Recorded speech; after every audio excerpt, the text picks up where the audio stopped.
What's up, y'all? Before we get started today, I wanted to give you a quick update on Miss Allison Calloway. Allison was on our show last week talking about her experience at Pitcairn with Pitcairn PD after she informed the community on multiple occasions of Robert Gowan serving her community in multiple ways, one as a police officer, and now most recently and currently as Monroeville EMT. The reason why she found this to be important is because, as we know, Robert Gowans shot and murdered Romir Talley in Wilkinsburg. This is an ongoing case. Miss Tasha Talley is still suffering, and he is still gone without any sort of accountability. Not only did he shoot and murder Romir, he also continued to harass the family and the community that sought accountability for his actions.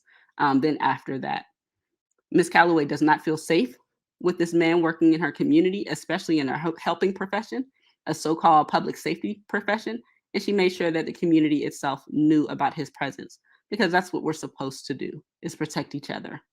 Since then, Pitcairn PD has harassed and retaliated against Miss Allison Calloway. This is inclusive of filing false charges against her, which she has fought and won on her own. She represented herself, but the charges continue to pile on. And they're all corny, simple charges, just anything that is costing her money, time, and stopping her life. This has also kept her away from her children. And most recently, Robert Gowans watched the episode with Miss Calloway, and he called CYF on Miss Calloway and had a case opened against her. Again, in retaliation for her speaking out for the community and on behalf of herself and her children. So we're asking that you file a civil rights complaint with the U.S. government against Pitcairn PD. You can do that at civilrights.justice.gov and file a quick report. It's a pretty easy process. Once you type in the URL, it'll take you to this first page here, and then you'll click file a report, and it'll open up this page here, and it'll walk you through these steps. The steps are pretty easy. It's basic information. It's not going to ask you for your firstborn child or anything like that, or no SAT questions. It's going to be very simple. Just report what you have learned, and if you are confused about anything or if you need more information, please do check out the episode with Miss Allison Calloway and learn all about her experience. Not only her experience, but the experience of Pitcairn generally, especially for Black and Brown folks. So we are definitely asking you, and if you are someone who lives in Pitcairn, I implore you to take these steps because they should know that they cannot do this to you all. You should not have to live in fear. You should not be bullied. You should not be harassed. And the people who are charged with protecting and serve you should do just that. So again, you can go to civilrights.justice.gov and file a report against Pitcairn PD for the retaliatory actions against Miss Allison Calloway.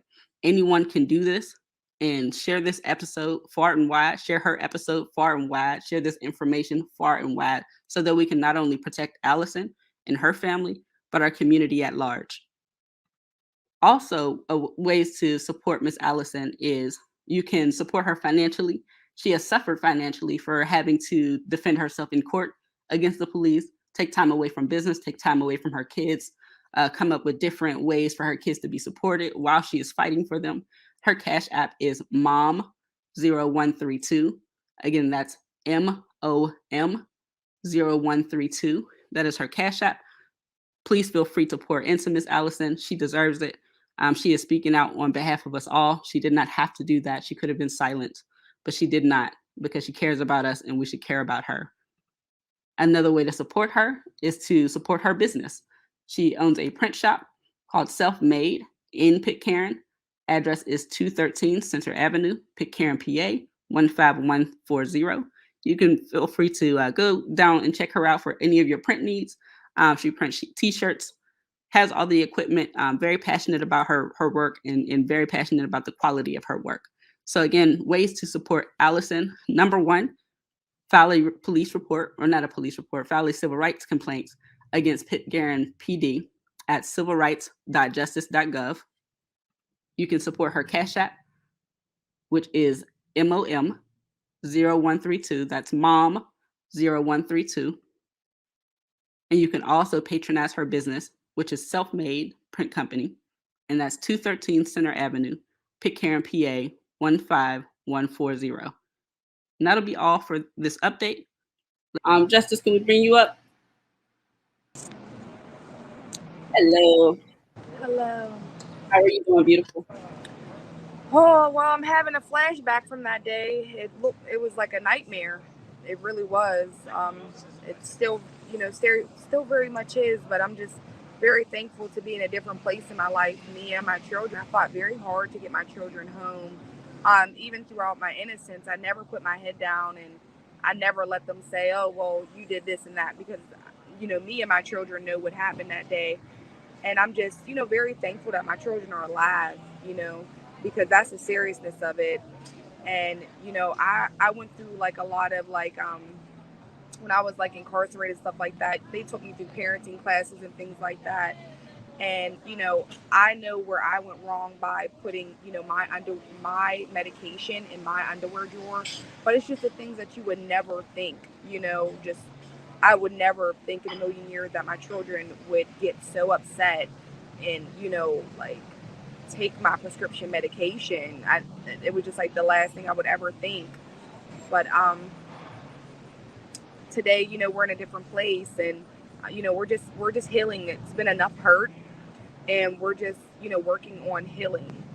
And I'm thankful that I can let my side of the story be heard, because what's on the news is like not true at all. I was like really like I was I was like a rag doll. They just like locked me up, throw me away, put shackles on me, and just like for prosecution, like that's what it basically was. Like the media had already made me very much guilty, and they really messed up, because that's not the truth. So But let's they'll let's never. pause right here because I want to talk about that particular moment, and hopefully we can get the clip to play because the little that I saw of that clip, it started out first of all as a contradiction.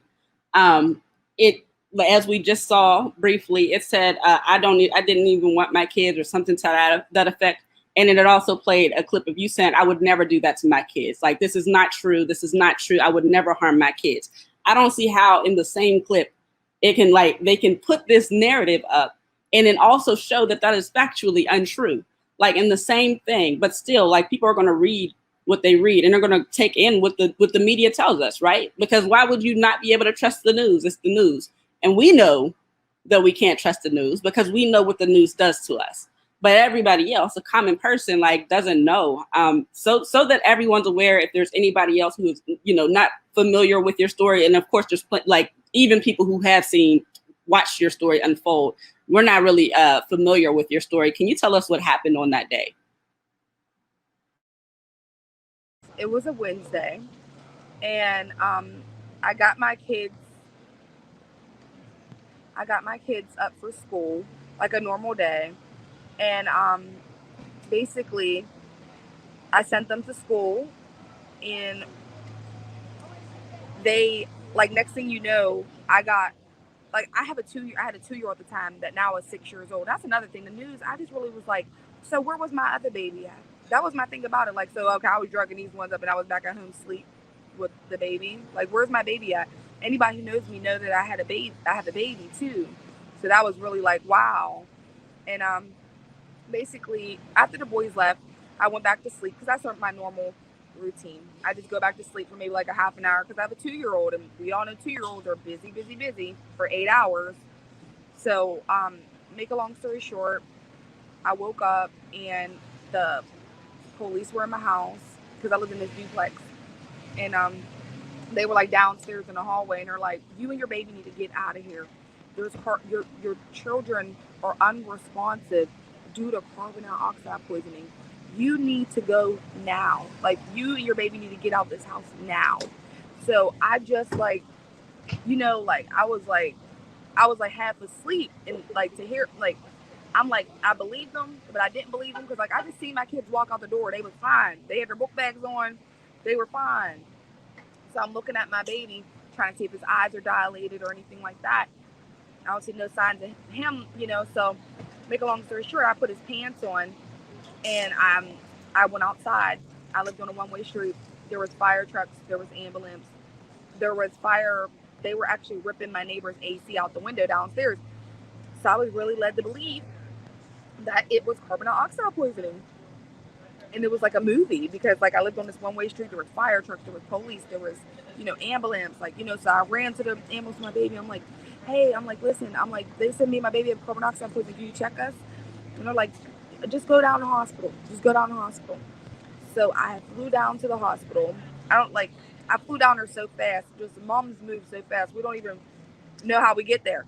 But I can tell you I got there, in a jiffy. So when I got there, I told them who I was. I was the boy's mom. And they said, okay, good. And they said, well, they're responding now. And I said, well, thank God. Why weren't they responding? Like, I'm thank God. I'm like, I can breathe because now I know my children are breathing and they're fine. And they're, but why weren't they responding? And they're like, well, can we see your baby? Because we want to see if he has carbon dioxide poisoning too. So I was like, yeah. So I handed my baby off, and because I'm just like, we all got carbon dioxide poisoning. I don't know. I just woke up. So like, I literally had night pants on, like at Children's Hospital, and basically, they're like, they took my baby, the nurse or whatnot, and then two detectives come in, and the detectives come in, and they're like, hey, can we talk to you? And I'm like, yeah. So I mean, because what do I have to hide? I don't know. Why do detectives want to talk to me? My kids are like, I don't know. I just woke up and I don't have nothing to hide. So why wouldn't I talk to them? What's going on? I want answers. I want to know what is going on. And basically they were like, well, will you come down headquarters with us? And I'm like, they're like, well, you're not being arrested. And I'm like, what the hell I need to go down to headquarters for? And I'm like, okay, like, because once again, I really don't know what's going on. So I went down to the headquarters, and that's when they had, I think I asked them for some coffee. Like, I was like, can I get some coffee? Because it was just like a lot, like, and they were like, they had their, basically they were saying like, well, your kids are saying, no, they asked me about my prescription. And I'm like, yeah, it's my prescription. I, have anxiety and, bad panic attacks. And they're like, okay, well, your kids are saying that you give them these pills to sleep. And I'm like, what? No, that's definitely not true. And then I'm like, because my pills are right here. And I went my purse, and I dumped the bottle out on the police table, and there was missing significant amount of pills. So I was just like flabbergasted. I can't even find the word, but I was just like, oh my God, like now it's like, coming together, like, and then I already heard the story. They were trying, like, they weren't listening to me. They already made their story up. They were running with it. And I'm like, you know what? Like how they do in the movies, because I never been in trouble. So I'm like, I need counsel. I'm not talking to y'all no more because y'all, y'all clearly feel like y'all got y'all story, and that's not even true. So there's nothing more that I can say to, like, I'm done because y'all, I don't know what's going to happen now. Start twisting people's words. And basically, um, they I asked them for counsel, and they basically charged me with like 14 charges and took me to jail. And then I didn't really know what was going on until I actually got to jail and seen myself on the 5 o'clock news that evening. And it was like, Black African mother drugs her kids up and sends them to school. And then she says she didn't want them anyway. And I'm just like, I'm like, who? Like, I'm this is an imposter. Like, cause this ain't me. Like that's crazy. Like, I'm looking at myself on the news. Like, are you, like, this is a dream. This is a nightmare. Like, I really felt like, because I'm a spiritual person, I really feel like there was a plan set over my life before my feet even hit the ground that day, you know? And, so basically I went to jail. I sat in there for about a week.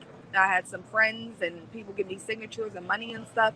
And we bailed out at 2,800. When I got out of jail, Western Psych called me, and they said, "Hey, your son is here. Your oldest son is here, and he's acting suicidal. We need you to come and fill out a 201 form so we can treat him." And I was like, "Well, I'm out on bail. Like, like there's a no, there's a no contact order. And Western Psych said, we understand that there's a no contact order. We know that the door will be open the whole time. Your visit will be monitored. We feel like it will be good for your son to see you. So I was like, okay, like I really didn't want to go. I was scared, like, but it's my child, So I'm just like, but I just sat in jail for a whole week, and I'm just like, so I just went. I cried, I was at my mom's house too, so my mom was like, okay, just go, come back. So I went down there. I see my son, and they had the door open. There was somebody there monitoring the whole visit or whatever. And my son, when I looked at him, his head was down, like he was in shame, and he was talking really low. And I was like, you know what, son? I was like, I don't know what happened, but I forgive you, and we'll get through it. I don't, And then that's when, my son was like, well, he asked me to bring him some buffalo chicken dip down, and he wanted, some socks and hoodie, just blanket, just stuff to make him feel comfortable. So I did go to Walmart and get him those things. To make a long story short, when I went to my preliminary hearing the following Wednesday, my middle child, who was a victim who should have been sequestered, ran up and hugged me and my mom in the magistrate. So me and my mom hugged him back because, like, first of all, the last time I heard, my child was on the ground, foaming out the mouth. Now I'm seeing my child, it's like an angel, like, my baby's face. And of course I hugged him. So that's when my public defender came out, and he was like, did you just hug your son? And I was like, yeah, he ran up to me and hugged me. They're like, oh, did you go to Western Psych? I'm like, last week. I was like, yeah, they called me. He was like, oh, well, you're going back to jail. Like, they're revoking your bond right now. You need to give your purse to your mom, your phone and your purse to your mom. So I paid $2,800. Like, they knew what they was doing. They knew that they was going to give me more. And this was your public defender. So you were out on bond and on bail, and your stipulations was no contact with the kids while this was going on. You got called by Western Psych, told them that I am not to be in proximity with my kids, and they said, oh, no, you're good. The baby needs you. Come up here, you'll be fine. And you come up and you do what they ask you to do. And then you're literally at court at your preliminary hearing, where there's the judges and everybody, witnesses to see the child run to you. It wasn't like you and your mom went and ran up and grabbed the child. The kid ran over to you, gave you a hug. That's your baby. No one stopped the child. And the kids are there. Where are the boys at this point? In it.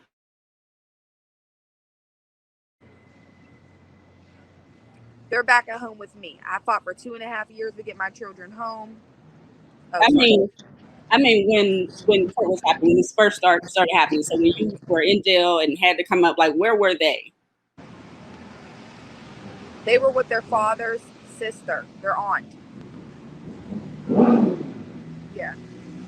So they were away this whole time. You didn't see them since it happened. And then you were called in again. You were called in by Western Psych.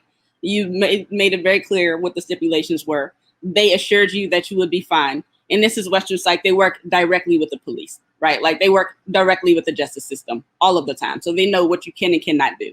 And then in the actual courthouse, during your preliminary hearing, your child, who you have not seen, who has not been in their own home for however long, runs up and gives his mother a hug, and they use that as grounds to take you back to jail. Yeah. Yes. And then they added 2 attempted homicide charges and raised my bond to $500,000 straight. They didn't want me to see the light of day. They didn't want me,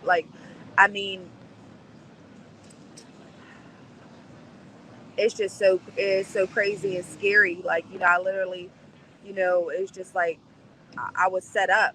I definitely was, and it's just scary to just think that they could just come and make lies up and kidnap your children and then, like, put them in homes where they're not even being taken care of. Like, I even have family still to this day that I don't speak to because they made it hard for me to get my children back. And they even let my children know, like, well, I'm sorry. I apologize because I made it hard for your mom to get you. Like, why?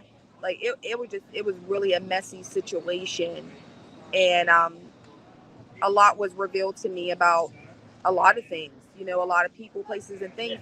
And once again, I'm spiritual, so I feel like, God just had to like clear some pathways. Like, these people ain't going where you're going. And so yeah, it's been a long road, but I even went down to Western Psych. I even had this thick. I went down there and got the transcripts because I went to go tear that hospital up. I'm like, I want to know who called me and told me to come down here because you're the reason why I went back to jail, sat in there for 3 months, lost my house, like got more charges, all this stuff, back on the news, looking crazy as hell. Like, I'm not only do I drug kids up and send them to school and say I don't want them, but now I'm violating the contact order. I don't listen either. Like, I'm just like, who is this? That they're like, who is this? But then I realized that I am for every colored woman. I am, you know, I see you and me and I and you. And that's just what it is, us as, women and minority women and, black women, like, so that's why, today I am, speaking up for the injustice. I'm the voice for the voiceless because I really want, people to be heard, the truth to be told. And now, mind you, this is about 4 years now. I'm not looking for nobody's sympathy or, anything like that. I'm just doing what I feel that, you know, can help somebody else. Yeah. And I'm very thankful, of the position that, where I'm at right now in life, where God has, aligned me and my children. But it's not over with. And, people probably think, oh, well, because I got my children back and everything that, everything's ever all good. No, it's not. I don't understand what parental rights is because you don't take them away and give them back. You just can't. It's not paper. You know what I mean? So I feel like, it's a lot harder for me, which I had in-home therapists. I'm not parenting children, like regular parenting. I'm on 12,000. You know what I mean? It's not parenting 101. It's parenting 12,000. Because now my children have PTSD. So not only was they already, dealing with a lot of things now, and then they learn, the lies and the manipulation from the system because they seen everything. They seen what you did. They seen my children seen that basically the truth do not set you free. Because they thought, okay, well, we just tell the truth. Like, hey, listen, we were mad about homework, and that's why we took my mom's pills. You know what I mean? That might have just been the opening of, you know, you know what I mean? But like, it was the start, because yes, tell the truth, and I'm very thankful that my children, you know, which they say they never, and this is another thing. It's just like, because I wasn't there to witness it. And of course, I want to believe my children, but they say, oh, well, your children said that you give the, that you would give them these and everything. My kids still to this day, they're like, no, we never said that. First of all, if they were so, drugged up, how are you taking statements? You know, and my 12-year-old now, he was 9 at the time. He said, I told them Marlon Marlon made me take them. Marlon, my oldest son, not mom. So it's like, did you twist it and say, mom, or did y'all try to put because a lot of people try to put it, are you sure your mom? Are you sure? Like, my kids are like, we told you already, like, so it's just a lot. So how long did it take you in total to get your kids back? 2.5 years. 2.5 years. And the second time And I just had another baby too. So now I have 4 sons. mm, all boys. All boys. That's my mom's kid. She got 4 boys and then me. Well, So we feel your pain. So the second time were set up and they took you to jail. You said you were there for 3 months.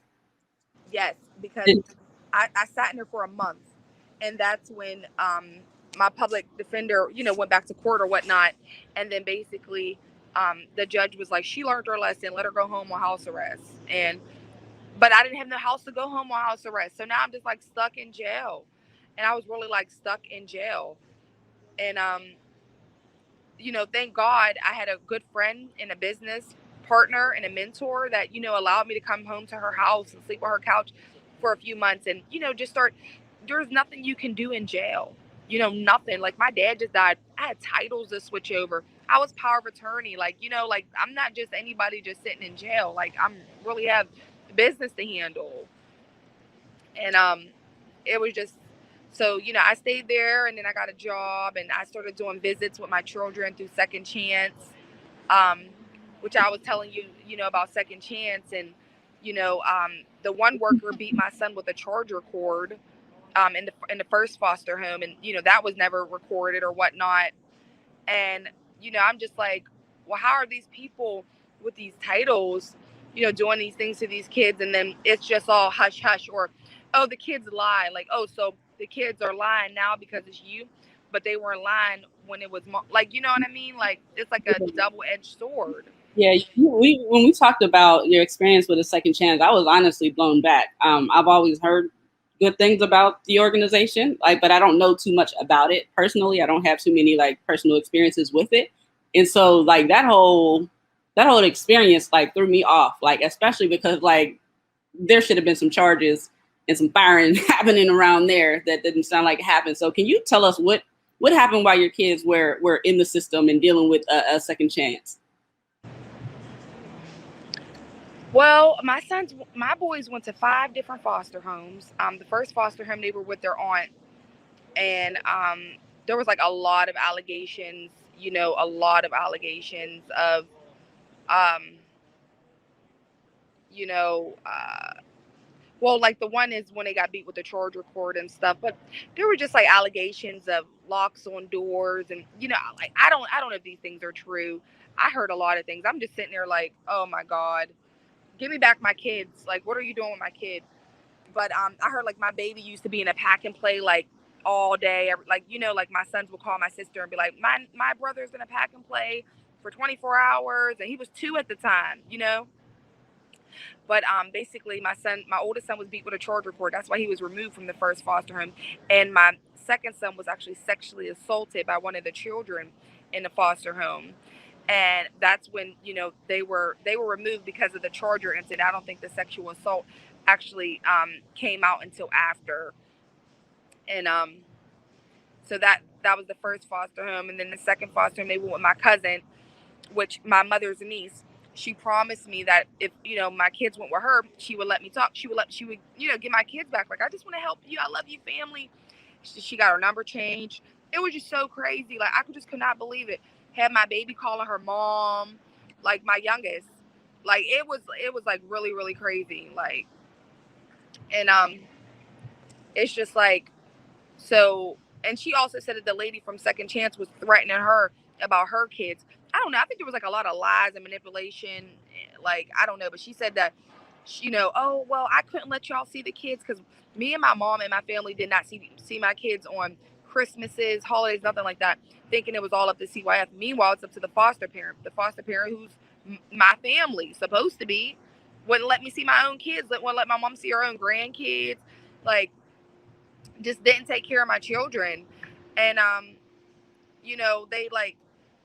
they finally, my oldest son, he acted up so bad in the last foster home, they just dropped him off. I didn't even have to go to court to get him. They dropped him off. They called me, they emailed me, they called me. Listen, let me tell you something. The foster lady will be like, I got to go to work on Thursday, so I'm dropping your son off.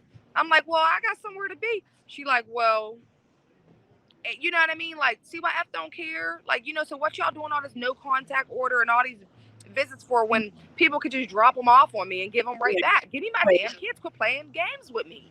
You are a threat to these kids. If folks are just dropping the kids off because they bad, what? It didn't make no sense to me. It really didn't. I'm just like, you're playing with me. You're playing with my time, to the fact that, like, I'm already about to have another son. You know what I mean? Like, and then my other baby was only 2 when he left. So I had very bad postpartum, with him only being 2. And then the way they took him from me, they lied to me. They told me that he had carbon dioxide poisoning. Like, I gave you my child. I ain't just gonna hand you no more of my kids without a fight, because you ain't seen a fight, But it's just like, that's why it's just so scary, the lies and the manipulation. Yeah. And tell us about, and I mean, I don't want to spend too much time on the second chance, but I mean, it just stoned me a little bit. There was a person that worked there or works there now who was particularly violent. One of the workers, she really liked me a lot, and she would pray for me and stuff. And one day she messaged me and she said that the worker I had a hidden agenda for me and my family, that she really believed that I drugged my kids up. Now, this is after I done went to court. I done took, whatever. I done did everything the courts is asking me to do. Now I'm over here at family division. Family division sees that I need to see my kids. So how are you having an opinion of what you think, or a hidden agenda of any sort? Or, it was just crazy to me. But she was like really involved in the case, and I even heard allegations that she was like having my baby call her grandma. It was just crazy, and there was also allegations that she was threatening, my family, like I said, my cousin who had the kids, like threatening, like, oh, well, I can get your kids taken off of you or whatnot. Once again, these are all allegations. I'm not quite too sure, but like I said, I got family I don't even talk to still to this day. No, that's wild. So it took 2 years total for you to get your kids back. Can you tell us, what was that process like? What did you have to do? Because I know it's not just you experiencing this, unfortunately. I know plenty of mothers, Black, brown, and marginalized mothers, unfortunately, who deal with similar strange circumstances where it's like, it almost feels like you've been stopped and someone was just waiting for an opportunity to rip your kids from you and put you away and ruin your life. Like, and I know plenty of women who have been fighting, who are still fighting or have fought, and some win, some lose, and some still goes on. So I'm curious about, what was that fight like for you, to get your kids back? It was very long. It was, and I just had to stay in hope, and I had to always keep my kids, in hope, because there was a lot of, people would tell them, oh, you're never going back to your kid, you're never going back to your mom, not till you're 18, and they're like, what you mean, and they're like, Mom, they got your hopes up all high, we ain't never coming back home. And I'm like, what you mean, boy, you coming back home? Y'all coming back home? You keep praying, and we going, I'm gonna do what I need to do. And they made me, go to classes, they made me take drug tests, they made me do mental health, they made me do like, I used to do outpatient therapy 3 days out the week, group therapy. I started getting so depressed to hearing everybody else's problems, and talking about it is good, but after a while it's just like, okay, we're gonna keep talking about it, or we're gonna do something about it, because all I can think about is, time is moving. Just like today, my kids are 12 and 14, and I'm just like, I missed out, in their life, a couple years, and who wants to miss out any part of their children's lives? But it was really hard, very financially hard, a lot of paperwork, a lot of, sometimes second chance wouldn't even bring my kids, like they were like slow on like drivers, or didn't have like their turnover. It was just crazy, like it was just ridiculous. I really literally felt like the system wanted blood from me, because I'm like, what more do you want? And then I had got my house. I had got a 3-bedroom house, and I didn't have no furniture in it, because I mean, I just got my 3-bedroom house. I just went through everything. I didn't got no furniture. I can't put furniture on my back. So they would like make comments about that at court, like, well, she doesn't have no furniture, and I only had like $90 in food stamps a month. Like, literally, I couldn't get a job because like these pending charges, and just my mind just crazy, the trauma, the PTSD. I don't want to go nowhere. I don't want people to see me. I don't, like, I had very bad self-esteem, because it's just like, once you're like labeled like, a bad mom, and then like a young Black mom, bad mom, like it's just like where do you go from there? That's like the worst thing, to be labeled as a bad mom that hurts children. Like, who wants to be labeled that? But I also wanted to say that, in these foster homes, these children are not being taken care of. And one thing my children's, it was one thing that was neglected was their mental health. No foster homes would accept, services into their homes to give them the mental health treatment. So for 2.5 years, my children did not have any mental health, no mental health treatment, because the foster parents would not, they wouldn't accept services into their home. And meanwhile, I'm sitting there. I had my house for a whole year before they let my kids come home. It was crazy to me. I'm about to have a whole nother baby, and like times like giving my kids, like it was just like a lot. Wow. So your boys went 2.5 years without services, 2.5 years without their mother. They finally came home. What was it like when they had come home? When you finally got them, the judgment was boys can come home. Well, first my oldest had came home because he was so bad that they, he acted up so damn bad. They just dropped his ass off. Excuse my language. And then they left my 12-year-old now. He's 12 now. They left him in a foster home. He said why he was left there. He was bullied, and beat on and stuff like that. And still to this day, he's like, you know, Marlon was bad and he got to come home. I'm not bad. I wasn't bad. Why did I have to stay there and, go through that and be there by myself? And he's still to this day. So it's like, it kind of give him a mixed emotion. Like, well, maybe you just be so bad, you just get your way eventually because people just break. That's what, like, I'm having a hard time wrapping my head around the fact that the child came home because they could not handle him. How is that even a thing? Especially when you lost your kids because they alleged and created this wild narrative that you could not take care of them. And then, I mean, yeah, like that must be such a hard thing that your boys are dealing with, especially your middle child, because that's actually what happened. Like his older brother acted up and he got to come home and be safe with his mother. And he, wasn't, did what he was supposed to do, acted, how he is supposed to act, and was punished for it. How is that our justice system? Like, Right. how is that how that works? Ah, okay. So how are the boys doing now?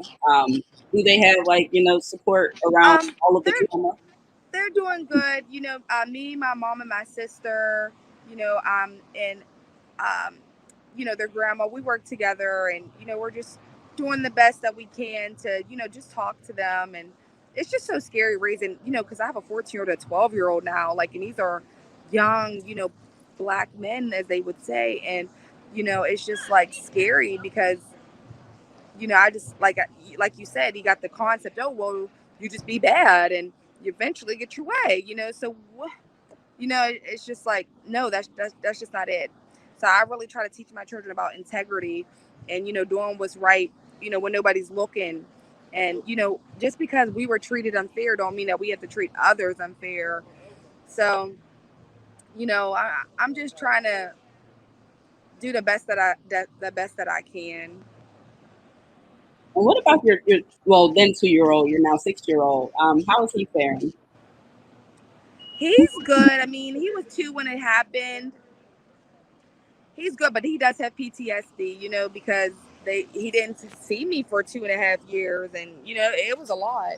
So he still has his PTSD, and then watching the boys' behavior, so I have to like watch him with the boys, like because like I said, you can't take parenting rights away and give them back. It ain't a piece of paper, you know, and I just feel like like I was telling you, like I have to let, my children know, like, I love them. I would never hurt them, but I'm not afraid of no CYF. I'm not afraid of nobody. Like, if I say, give me your phone, it's time to go to bed, that's what it is. You ain't nobody gonna come here and check me at my door. So that's what I'm pretty much going through right now with them because they actually have used the system against me too. You know what I mean? Like, because they know, like, oh, well, that we know how to poke and probe, So we're in therapy. I go to therapy once a week. He goes to therapy. We're all in therapy, and we're just all just trying to, create new versions of ourselves. Yeah, I'm thankful that God and the ancestors have fortified you and your boys for what you needed to get through that particular part of life and to continue to move forward. But I cannot say that it does not piss me off that y'all ever had to be a part of that. Why do you think that all of this happened? It seems so unnecessary, and I can't help but think about, your boys were struggling. Your boys were struggling with the loss, the tragic and violent loss of their aunt, also of their granddad, all around the same time, and stress just getting to them. And they took your pills. And we don't talk about enough how suicide and suicidal ideation happens for our kids all of the time. It doesn't matter the age. Like very young kids struggle with suicidal ideation. Teenagers struggle with suicidal ideation, and it shows up in so many different ways. And your kids struggle with it, at this particular period of time. And instead of the school, instead of the system, anybody who got involved saying, "Oh, let's go and see what's up with these kids. Let's provide support for these kids. Let's protect these kids. Let's provide support for this mother," they criminalize you and criminalize the babies. And I can't help but to think if they were white, that would not be the case.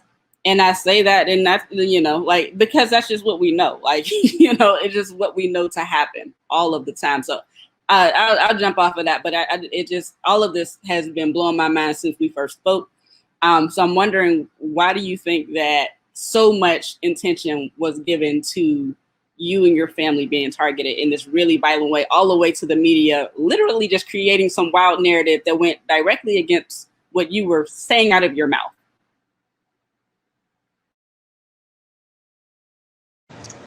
They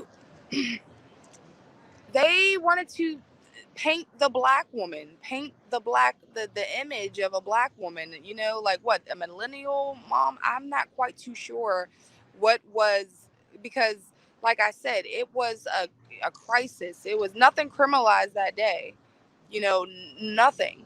And as they said on the news, black African woman, mother drugs her kids up and sends them to school. I feel like they just wanted people to drag me. And what's really the worst part about it is I feel like people wanted it to be true. My own people, my black people, they really wanted it to be true. And then when it wasn't true, they're like, "Oh, damn, she didn't really try to kill her kids." Like, and it's like, damn, is that how the world really is? Like, y'all are out here wishing the worst on people and not the best. Like, you should just be thankful that, like, my kids lived and they're breathing and I'm okay. And, we can, like, but instead, I feel like people were really, like, angry that it wasn't true. Oh, they were wrong, but they'll never go back and apologize or say, "Oh no, we were wrong." Oh, no, folks don't come back and correct all of the wrong and all of the harm spun by their lives. Like, and I've personally been impacted by folks spinning lies and folks just going with it because it's exciting. And so what did the headline say? Miss Denise, there you go. It said, "I don't even want my kids." Like, that's what they came up with. And so that we are all, in understanding of where that came from. That was WTAE. I believe that's Channel 4 or Channel 2. Channel 4, WTAE, who spun that story. They made up like something that she said. And then in the same, and it kills me that in the same clip, like, they had your audio of you saying, "I would never hurt my kids. I would never do anything to harm my kids." But they still spun the story. But people will believe what the news says, right? Like, people will believe the thing that's exciting because it gives them something to talk about. Like, it creates some color in their life. It doesn't matter who's harmed by it. It doesn't matter that your family was harmed by it. Those boys that they so-called care about was harmed tremendously by it. It doesn't matter because it's something to be interesting. It's something interesting in this moment. And then when, like you said, when it comes out that, like, oh, all of this was just a string of lies, like, there was actual violence, actual crimes being committed as the kids were in foster care. We're not going to pay attention to that because that just validates that we were wrong from the beginning. And no one comes back to say, like, "You know what, we were wrong. We apologize. We caused your family harm. What can we do to fix this? Like, what can we do to be the people that we pretend to be? Like, what can we do?" That doesn't happen. It never happens. Like, and I'm so sorry that y'all had to deal with this. So anyway, so all of that, like I said, I'm so thankful for you and for your boys, for your strength, for your boys' strength. And I know it's going to be hard, especially because they're getting to that's 15, 16-year-old. So good luck, girl. Then regardless, of whether all this was happening or not, it was always going to be a mess. But, but now they have to deal with this pain, and they have to make sense of the world. And they just learn a really, really, really painful message about the world, is that, like, our idea of what justice is not what we're taught is justice. That's not what it is. Right and wrong, that's not what it is, especially if you're Black. We know that, especially if you're Black. So what does life look like for you, you and your family moving forward? Like, where are y'all heading towards? What are you doing now? Like, what are you doing to rebuild? And what are you just doing to reclaim your life away from this? Well, I have just moved into a beautiful 4-bedroom house. I just graduated school in February, continuing my education with my holistic healing. I've always been a holistic healer. Last year, I became 40-hour yoga certified for trauma therapy. So basically, I'm just learning as I, grow, and I'm doing the same with them. And, we're a team. And that's what I try to explain to them. We're a team. I'm trying to lead by example. You know what? You see mom go out there and be a single mom, and that's one thing I said on the news. I said I'm not guilty. I'm not guilty because I'm a single mom. That's the crime. That's what like. I just can't believe how they just spun everything, but I can, because I lived it. So it's pretty scary, and but otherwise than that, I just live a different life now, and very quiet, and it's just about healing. It's just about healing and moving forward. And like, even my son, last night I was telling him I was going to do this, and I would tell him, if he wanted to speak, he could, because he can speak up. you know he can tell the truth, he can tell how he felt. And he told me, he said that he was so sad at that time, because mind you, when people die, we still got to go to work, we still got to act, put a smile on our face and chin check. My dad died, and my sister, I still had to go on with life. But kids are like, they don't understand, they don't process, because adults can't even process death. you know so I really feel like my son began grieving. They say it takes about 3 years for the grieving process. Either it happens like immediately, or and it was like 3 years later. And that's where my son probably just came to his breaking point. But right now, we're all doing good. We're all blessed, and we're just, moving forward. And like I was telling you, I have my clothing line. I'm not a statistic. I am more than a number. And that's why I just want my boys to know that they could just be anything they want to be. Anything they want to be. They don't have to be rappers. They don't have to be basketball players. They can be anything they want to be. Anything they think. If you want to be a yoga star, you want to meditate, you want to do Reiki, whatever you want to do, you can do it. If you say you can do it, you can do it. If you say you can't do it, you can't do it. And I just try to like raise my children, just while I'm growing too. We're all learning. So, and that's how I explain to them, I make mistakes all the time, and I'll probably won't continue making mistakes, but just don't make the same mistakes. And my 6-year-old understands that. So yeah. Beautiful. Thank you for taking the time out today to talk with us. I very much appreciate it. I know it's not easy. I'm glad we were able to stick it through. And I hope this brings some level of peace for you, and also like just amplifying your story. Because again, unfortunately, it's not just yours. There's plenty of mothers dealing with very similar circumstances, if not worse. And we don't have voices, which is why it's important that we create our own content and we hold our own narrative. Is there anything else you want to say before we cut out today? I would like to say my voice matters, and that's one thing I stood by. My voice matters. I I have a story, and I'm just so blessed, and I'm thankful. I'm walk, talk, hear, and see. Why wouldn't I tell my story? Like to say, I was facing 40 to 100 years in prison. They didn't want me to see the light of day. They didn't want me to ever see my babies again. They didn't want me to ever make babies again. I have another baby, beautiful baby. All my children are beautiful. They're bright spirits, and I'm just thankful. And like I said in that video, I'm blessed. I bear children. I would never hurt my children. In that day, you know, I never did anything to hurt them, and I will continue to stand by them, you know, and in any kind of way. You know, those are my babies, and I will go to bat and I will beat somebody with a bat. They're my babies. That was Justice Rose with us today. Thank you so much, lovely. Praying for you and always, and looking forward to meeting you in real life at some point. So that'll do it for us today.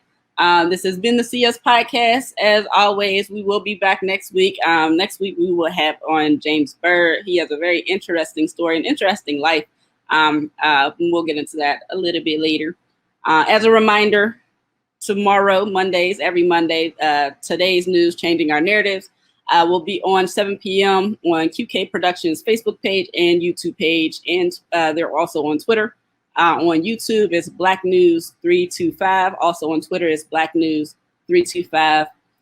If you are a person who is having a hard time paying for rent or utilities in this time, the COVID rent relief program is still going on. You can go on to covidrentrelief.alleghenycounty.us and apply right online. It's pretty simple, but if you need a little extra help, or if you need like access to a computer, you can check out any of the drop-in centers around Allegheny County. The Wellness Collective is operating a drop-in center in McKeesport, 337 Fifth Avenue, McKeesport, PA 15132. You can check us out Monday through Friday. Most days it's 10 to 6. On Thursdays it's 12 to 8. We also have a little food pantry there, and also a little free store room thing. We got free stuff, and it's pretty dope. So you can go and check it out at whatever point in time, either to apply for rent relief or check out anything we have. You can just grab and take whatever you want and leave out, you know. I will be posting the stuff that's in the store currently, some dope stuff. Plus, I'm about to put some new shoes in there that I bought that I can't fit. So some lucky woman's going to have some fly shoes that I can't wear. Please wear them in stride. What else? I think that's it. Yeah, that's all I'm going to do today.